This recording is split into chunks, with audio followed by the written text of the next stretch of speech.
12th max example 4.14 if cot inverse of 1 by 7 is equal to theta cos theta ஓட value கேட்குறாங்க.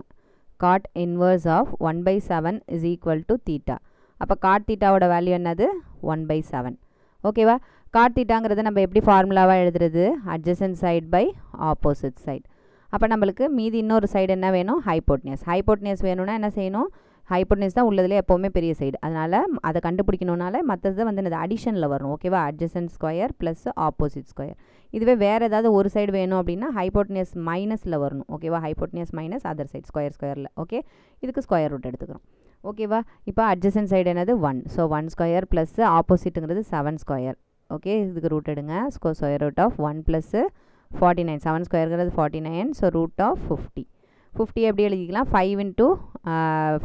2ன்னு எழுதிக்கலாம் so 2 5 இருக்கும் அதனால் அதுலேருந்து ஒரு 5 வெளியில் எடுத்துருங்க ஸோ 5 root 2ன்னு இருக்கும் ஓகேவா இதுதான் நம்மளுடைய ஹைப்போட்னியஸ் சைடு காஸ் தீட்டாக்கு என்ன ஃபார்முலா நம்மளுக்கு cos theta is equal to adjacent side by hypotenuse side adjacent side என்னது 1 ஸோ ஹைப்போட்னியஸ்ங்கிறது 5 by root 2 so cos theta is equal to 1 divided by 5 root 2 இதுதான் அதனுடைய ஆன்சர் ஓகேவா